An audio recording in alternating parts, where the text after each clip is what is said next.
Everyone, आज हम unit 1 करेंगे पब्लिक एडमिनिस्ट्रेशन का, जिसमें हमने पहले ही definition, nature, scope, differences from private administration देख लिया है।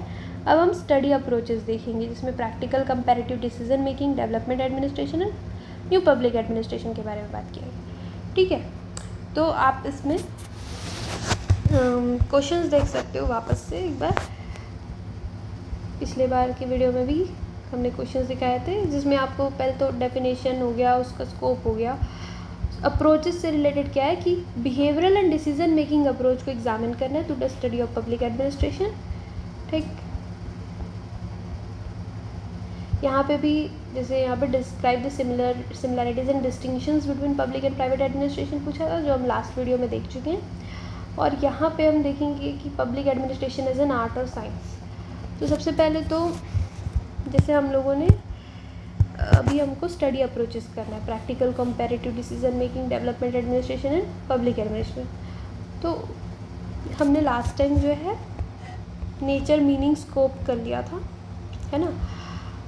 अभी इसके बाद हम थोड़ा सा अप्रोचेस को पढ़ने से पहले इवोल्यूशन देखते हैं पब्लिक एडमिनिस्ट्रेशन का।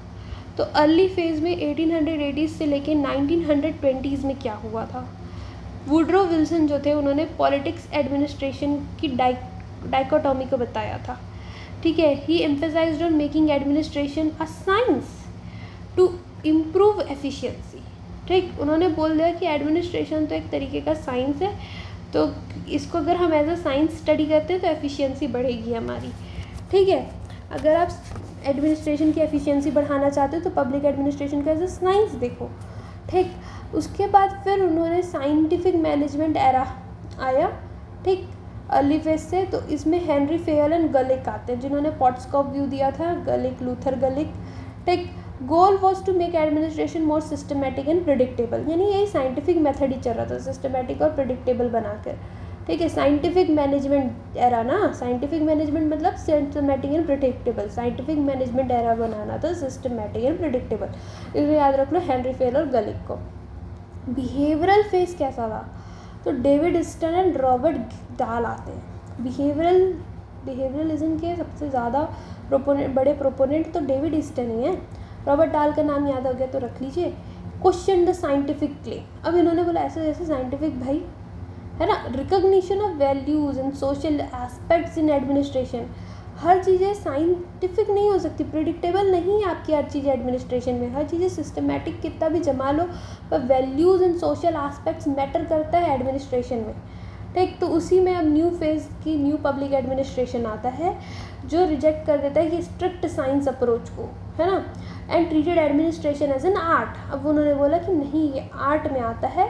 उनका फोकस था public interest and democratic values पे। ठीक, आप इसको याद रख लो कि early phase 1880s to 1920s Woodrow Wilson ने बोला कि ये जो है बिल्कुल एक साइंस की तरह है, ताकि हम अपने एडमिनिस्ट्रेशन को एफिशिएंट बना सके। साइंटिफिक मैनेजमेंट एरा में हेनरी फेल एंड गलिक ने पॉट्सकॉप व्यू दिया था, और उन्होंने बोला था कि सिस्टमेटिक एंड प्रिडिक्टेबल बनाएंगे हम। बिहेवियरल अप्रोच में जो था, उन्होंने बोला कि डेविड स्टन ने कि ये साइंटिफिक क्लेम को मैं क्वेश्चन करता हूँ, क्योंकि ये वैल्यूज़ एंड सोशल एस्पेक्ट्स का रिकॉग्निशन तो आपने किया ही नहीं एडमिनिस्ट्रेशन में। अब हम करेंगे what, recognition of values and social aspects in administration. फिर न्यू पब्लिक एडमिनिस्ट्रेशन आता है, तो उन्होंने रिजेक्ट कर दिया स्ट्रिक्ट साइंस अप्रोच को, और उन्होंने बोला कि एडमिनिस्ट्रेशन एज एन आर्ट, है ना। तो फ्रॉम साइंस टू आर्ट ये इवॉल्व कर गया। अब स्टडी अप्रोचेस में आपने ट्रेडिशनल और मॉडर्न अप्रोचेस देखोगे। ट्रेडिशनल में आप थोड़ा फिलोसॉफिकल, थोड़ा हिस्टोरिकल, थोड़ा कंपैरेटिव अप्रोच पढ़ेंगे। ठीक, मॉडर्न अप्रोच में मार्क्सिस्ट अप्रोच, मार्क्सिस्ट, ठीक है, ecological approach, behavioural approach, development approach, decision making approach, structural functional approach. तो हम इसमें से बिहेवियरल अप्रोच को पढ़ेंगे, development and decision making approach को पढ़ेंगे। ठीक, अभी आप ये देखो कि पब्लिक एडमिनिस्ट्रेशन जो है, it has evolve from various approaches to understand its structure, function and behavior, है ना। पब्लिक एडमिनिस्ट्रेशन का स्ट्रक्चर कैसा होता है, उसके फंक्शंस क्या क्या हैं, उसके क्या बिहेवियर है, reflect the changing nature of governance in society. वो जैसे जैसे गवर्नेंस और सोसाइटी का नेचर चेंज होते गया, वैसे वैसे वो भी इवॉल्व हुआ है पब्लिक एडमिनिस्ट्रेशन। तो traditional public administration focused on the structures, rules and principles. किस पे फोकस था, स्ट्रक्चर, रूल्स, प्रिंसिपल्स, है ना। ट्रेडिशनल वाले का फोकस था structure, rules and principles. However modern approaches shifted attention to scientific and realistic study of administration. ठीक है, साइंटिफिक एंड रियलिस्टिक होगा तो अभी हम प्रैक्टिकल, प्रैग्मेटिक या हिस्टोरिकल अप्रोच देखते हैं। It focuses on real life administrative practices and experiences, जो रियल लाइफ में what actually happens in administration based on experience and observation था, है ना। It was concern with problem solving, less theoretical and more practice oriented था ये। ठीक है, आप जो हो एक्सपीरियंस को वो दे रहे हो इम्पॉर्टेंस, तो यहाँ पे थ्योरेटिकल नहीं आएंगे, प्रैक्टिस ओरिएंटेड है, problem solving oriented, experience observation पे, व्हाट हैपन्स इन एडमिनिस्ट्रेशन पे, आज तक हिस्ट्री में हुआ क्या है, प्रैक्टिकली क्या हुआ है ना। तो जैसे वुड्रो विल्सन थे, he emphasise the practical study of administration. ठीक है, लेकिन ये जो है साइंटिफिक एंड थ्योरेटिकल डेप्थ नहीं था इसका। ठीक, थ्योरेटिकल डेप्थ यही तो हो गया कि आप बस प्रैक्टिस ओरिएंटेड बात कर रहे हो, थ्योरेटिकल डेप्थ भी उसमें होनी चाहिए, थोड़ा साइंटिफिक भी नहीं था। ठीक, तो उन्होंने बोला था वुड्रो विल्सन ने कि प्रैक्टिकल स्टडी होनी चाहिए एडमिनिस्ट्रेशन की, यानी what actually happens in administration. ठीक, फिर कंपैरेटिव अप्रोच से समझ जा रहे हो कि studies administrative systems of different countries. तो क्रॉस नेशनल कंपैरिजन, यानी आप कल्चरल, सोशल और पॉलिटिकल कंटेक्स्ट देखोगे। क्या क्या cultural, social and political context देखोगे आप जब आप पब्लिक एडमिनिस्ट्रेशन को दो कंट्री की कंपेयर कर रहे हो। F.W. रिग्स आते हैं, he is father of comparative public administration. तो ये याद रख लो कि F.W. रिग्स जो हैं वो क्या है, father of comparative public administration, comparative public administration. ठीक है, father of comparative public administration F.W. Rigs. Comparing administration in developed versus developing countries, जैसे हम इसका एग्जांपल ले सकते हैं। ठीक, इसमें ना क्या क्या टाइप्स होते हैं कंपैरेटिव अप्रोच में, आप देखोगे कि इंट्रानेशनल, इंटरनेशनल होता है, इंट्रा इंस्टीट्यूशनल होता है, उसके बाद cross national and cross temporal होता है। इंट्रानेशनल मतलब administration of Rajasthan and Haryana, आप देखो, है ना। इंट्रानेशनल मतलब अपने ही नेशन के अंदर, इंटरनेशनल मतलब दो नेशंस के बीच में। Intra institutional, ministry of finance and ministry of housing affairs में आप देख सकते हो उनके एडमिनिस्ट्रेशन का। क्रॉस नेशनल या इंटरनेशनल भी बोल सकते हो, US versus France. Cross temporal मतलब colonial rule versus present administration का। तो आपने किसको कंपेयर किया, आप एक अपना इंटरनेशनल देख रहे हो अपने ही नेशन के दो स्टेट्स का, एक आप इंटरनेशनल देखते हो कि दो अलग अलग कंट्रीज़ का। आप देखते हो क्रॉस टेम्पोरल मतलब अलग अलग टाइम पे कॉलोनियल रूल और अभी का प्रेजेंट एडमिनिस्ट्रेशन। और आप इंट्रा इंस्टीट्यूशनल भी देख सकते हो कि दो अलग अलग मिनिस्ट्रीज़ के बीच में, ministry of finance versus ministry of home affairs जैसे। क्रिटिसिज्म यही है कि ये तो बड़ा कॉम्प्लेक्स एंड डाइवर्स सिस्टम्स की वजह से ज़्यादा कॉम्प्लेक्स हो जाता है कंपेयर करना। ठीक है, डिसीजन मेकिंग अप्रोच यानी views administration as a process of decision making. Administration में क्या कर रहे हो आप, सिर्फ डिसीजन मेकिंग कर रहे हो। आप पब्लिक अफेयर्स को कैसे मैनेज करते हो या पॉलिसीज़ को कैसे इम्प्लीमेंट करते हो, क्योंकि आप एक डिसीजन मेकिंग का प्रोसेस फॉलो करते हो, ऐसा उनका मानना था। इसमें एक है associated scholar is Herbert Simon, है ना, जिनका मानना था कि डिसीजन मेकिंग अप्रोच है। तो बाउंडेड रैशनैलिटी मतलब not total but a moderate level of rationality. ठीक है, डिसीजन मेकिंग में पूरी तरीके से तो रैशनैलिटी नहीं, डिसीजन मेकिंग के लिए क्या होना चाहिए, इंसान को रैशनल होनी चाहिए, तो बाउंडेड रैशनैलिटी होनी चाहिए, इन पे इन्फेसिस किया हर्बर्ट साइमन ने। ठीक, decisions are based on limited information. ठीक, ऐसा भी हो सकता है, इसलिए बाउंडेड रैशनैलिटी की टोटल नहीं, मॉडरेट लेवल ऑफ रैशनैलिटी कि अगर डिसीजन आपकी लिमिटेड इन्फॉर्मेशन पे बेस्ड है। सबसे पहले डिसीजन मेकिंग के लिए आप क्या स्टेप फॉलो करोगे, आप पहले कोई प्रॉब्लम है उसको आइडेंटिफाई करते हो, उसके लिए डाटा गैदर करते हो, उसको एनालाइज करोगे, फिर zeroing on a particular option, then you will evaluate the efficiency of decision taken and then feedback. पहले आपने आइडेंटिफाई किया प्रॉब्लम को, ठीक है, आइडेंटिफिकेशन के बाद आपने उस प्रॉब्लम को एनालाइज किया, उस प्रॉब्लम से रिलेटेड आपने आइडेंटिफाई कर लिया, अब उससे रिलेटेड आपने डेटा गैदर किया, डेटा को आप क्या करोगे, एनालाइज करते हो, फिर उसके बाद आप अल्टरनेट्स उसको प्रायोरिटी के वाइज डिवाइड कर दोगे। ठीक है, कि आपके अल्टरनेट्स आपको मिलता मतलब आपको ऑप्शंस कितने हैं, है ना, उसके अल्टरनेट्स कितने हैं, उसको आप डिवाइड करते हो, उस अल्टरनेट्स को प्रायोरिटी के वाइज आप एक लिस्टिंग करते हो, फिर आप इवेल्युएट करते हो एफिशिएंसी ऑफ डिसीजन टेकन, मतलब आपने जो डिसीजन लिया उसकी एफिशिएंसी कितनी है, और आपको फीडबैक मिलता है। यही तो आपकी डिसीजन मेकिंग अप्रोच है ना। एंड यहाँ पे क्या हुआ, साइंटिफिक एंड एनालिटिकल है ये, लेकिन it ignores political and social factors sometimes. बड़ा साइंटिफिक और एनालिटिकल हो जाने से फिर पॉलिटिकल और सोशल फैक्टर घूम जाता है, क्योंकि less focus on values and ethics, है ना। आपके जो यहाँ पे डेविड ईस्टन बोल रहे थे कि सोशल एस्पेक्ट्स और वैल्यूज़ की कदर करो, वही डिसीजन मेकिंग अप्रोच में नहीं हो पा रहा है। वैल्यूज़ एंड एथिक्स का फोकस चला जाता है। ये अज्यूम करते हैं रैशनैलिटी विच में नॉट एग्जिस्ट इन रियलिटी, क्योंकि लिमिटेड इन्फॉर्मेशन पे डिसीजन बेस्ड है, तो रैशनैलिटी क्या पता उस डिसीजन मेकर में है ही नहीं। वैसे ही development administration approach focuses on administration for development, specially in developing countries. आप सिर्फ एडमिनिस्ट्रेशन क्यों कर रहे हो, डेवलपमेंट के लिए। Take coined by UL Goswami, Indian scholar है, the structure of development administration in India. उनकी बुक है the structure of development administration in India. याद रख लो कि the structure of development administration in India, ठीक है। कौन, UL Goswami, Indian scholar, the structure of development administration in India, ठीक है। एडवर्ड विडनर, एफडब्ल्यू रिग्स तो अभी हमने पढ़ा था, जो हमने कंपैरेटिव किया था उसमें पढ़ा था, राइट। हाँ, कंपैरेटिव के लिए FW rigs, father of comparative political administration, याद रखना, ठीक।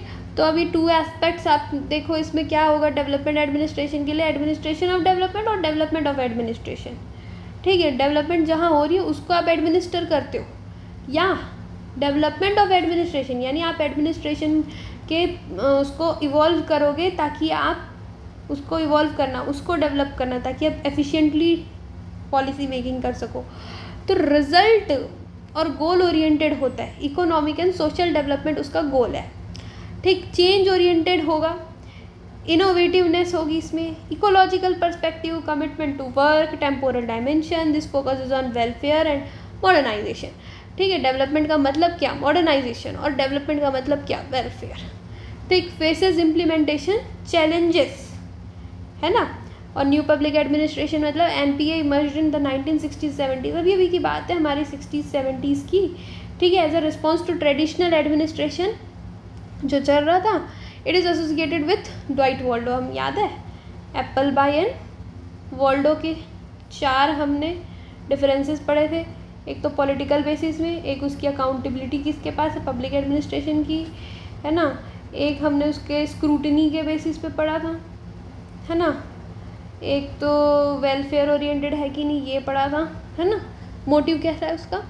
तो ड्वाइट वॉल्डो जो है सोशल इक्विटी, जस्टिस, एथिक्स की बात करते हैं, ठीक। न्यू पब्लिक एडमिनिस्ट्रेशन किस पे बेस्ड है, सोशल इक्विटी, जस्टिस, एथिक्स किस पे बेस्ड है, new public administration, social equity, ठीक है। लोगों में समानता होनी चाहिए, जस्टिस मिलना चाहिए लोगों को, एथिक्स बेस्ड होगा न्यू पब्लिक एडमिनिस्ट्रेशन, ठीक है। पीपल सेंट्रिक अप्रोच इसी को बोलते हैं, जब वो सोशल इक्विटी, जस्टिस, एथिक्स की बात करें।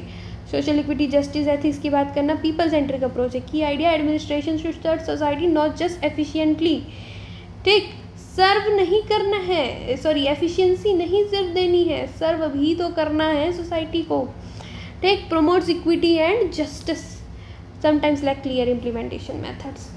कैसे इम्प्लीमेंट कर डालोगे social equity, justice and ethics को, बड़ा चैलेंजिंग है सोशल इक्विटी, जस्टिस और एथिक्स को इम्प्लीमेंटेशन में लाना, ठीक। एफिशिएंसी तो आप कर सकते हो, बिहेवियरल अप्रोच कैसा होता है, अब देखो, studies human behaviour in administrative organisation, है ना। हर्बर्ट साइमन और चेस्टर बर्नार्ड, डेविड ईस्टन का नाम याद कर लो कहीं भी बिहेवियरलिज्म आता है तो, ठीक। हर्बर्ट साइमन वहीं पे घुस जाते हैं, फिर चेस्टर बर्नार्ड भी वहीं आ जाते हैं। Based on empirical and scientific methods, behavioural approach जो है, लेकिन उन्होंने क्या क्रिटिसाइज़ किया डेविड ईस्टन ने, कि नहीं ये वैल्यूज़ और सोशल एस्पेक्ट्स को तो बिल्कुल इग्नोर कर देता है पहले के मेथड्स। कौन से मेथड्स, हिस्टोरिकल मेथड हो गया, है ना, आपका कंपैरेटिव मेथड हो गया, ये सब पुराने मेथड है, ठीक। Made public administration more realistic and human centric, क्योंकि ह्यूमन बिहेवियर को स्टडी कर रहा है एडमिनिस्ट्रेशन में। ठीक, तो ह्यूमन सेंट्रिक हुआ, ह्यूमन बिहेवियर को एडमिनिस्ट्रेशन में आप स्टडी करते हो, थोड़ा रियलिस्टिक हो गया। ह्यूमन के बिहेवियर जो होता है वो गाइडेड होता है ना कुछ चीज़ों से। लिमिटेशन यही है कि आप इग्नोर कर रहे हो स्ट्रक्चरल एंड इंस्टीट्यूशनल एस्पेक्ट्स को। हर बार ह्यूमन चीज़ों से ही नहीं होता ह्यूमन की बिहेवियर, कुछ बार स्ट्रक्चर भी होती है पब्लिक एडमिनिस्ट्रेशन का, कि वहाँ डेमोक्रेसी है कि नहीं, वहाँ किस टाइप का रूल है, कम्युनिज्म चल रहा है, सोशलिज्म चल रहा है, इंस्टीट्यूशनल एस्पेक्ट्स कैसे है, स्ट्रक्चर कैसा है, वहाँ ह्यूमन बिहेवियर चाहे वो कम्युनिस्ट क्यों ना हो, बट उसकी सिस्टम में अगर डेमोक्रेसी है, कैपिटलिस्ट फॉर्म का है, तो वो उससे दूर नहीं जाएगा ना एडमिनिस्ट्रेशन में। Ignores the structural and institutional aspects, ठीक, and over emphasises on individual behaviour, तो लेस फोकस है ब्रॉडर पॉलिटिकल कंटेक्स्ट में। ठीक, तो अब 3-4 हमने जो अप्रोच पढ़े थे, प्रैक्टिकल, कंपैरेटिव, ये सब आपकी क्या है, थोड़े से ट्रेडिशनल मेथड्स हैं। जिसने बोला कि ये तो साइंस है public administration, decision making, development, new public administration, इसने बोला नहीं ये आर्ट है। ठीक, तो ये प्रैक्टिकल जो है रियल वर्ल्ड एक्सपीरियंस से आया है, वुडरो विल्सन ने दिया है। कंपैरेटिव, आप 2 कंट्रीज़ को क्रॉस कंट्री स्टडी कर रहे हो। फ्रेडरिक्स क्या है, father of comparative public administration. Decision making में चॉइसेस एंड बिहेवियर के ऊपर डिपेंड करता है आपका, है ना, रैशनैलिटी होनी चाहिए, ऐसा कौन बोला, हर्बर्ट साइमन बोले। डेवलपमेंट को आप प्रायोरिटाइज करते हो अपने पब्लिक एडमिनिस्ट्रेशन में, ग्रोथ आपका ऑब्जेक्टिव है, वेलफेयर ऑब्जेक्टिव है। तो ऐसे गोस्वामी, क्या नाम था, यूएल गोस्वामी, है ना, उनके बुक का नाम क्या था, the structure of development of administration in India, है ना। उसके बाद पब्लिक एडमिनिस्ट्रेशन कैसा है, new public administration, equity, social justice, ethics की बात करता है वॉल्डो, है ना। इसके बाद हम public administration as an art और साइंस देखेंगे। ठीक, तो public administration has long been debated as to whether it is an art और science, while some scholar emphasise scientific and systematic nature. कौन है वो, साइंटिफिक नेचर के लिए वुडरो विल्सन हो गया, है ना, हर्बर्ट साइमन हो गया, और क्या नाम था, इवोल्यूशन में हमने एक और पढ़ा था ना, अच्छा, हेनरी फेल एंड गुलिक पढ़ा था। ठीक, उनका मानना ये सिस्टमेटिक है, ये थोड़ा साइंटिफिक है। Other highlighted it's practical skill based character, in reality it embodies elements of both, यानी कि जैसे कि डेविड स्टन ने बोला था प्रैक्टिकल एंड स्किल बेस्ड है ये, है ना, रॉबर्ट डाल ने बोला था। ठीक, सिस्टमेटिक में आप कंपैरेटिव वाले से F.W. रिग्स को ले सकते हो। स्किल बेस्ड या प्रैक्टिकल आप देखोगे तो उसमें हम थोड़ा गोस्वामी जी को डाल देंगे, ये बाद के जितने भी है ना, गोस्वामी, हर्बर्ट साइमन, वॉल्डो, इनको डाल दो। बट ये तो दोनों है। पब्लिक एडमिनिस्ट्रेशन अगर एज अ साइंस देखेंगे तो science is a body of systematic and organised knowledge, है ना, based on observation, experimentation and generalisation. So Luther Gulick बोल रहे हैं पॉट्सकॉक प्रिंसिपल्स जो थी उनकी, वही लिख देना पूरा, planning, organisation, staffing, direction, coordination, report and budgeting, है ना, ये पूरे लूथर गुलिक के प्रिंसिपल्स आ गए।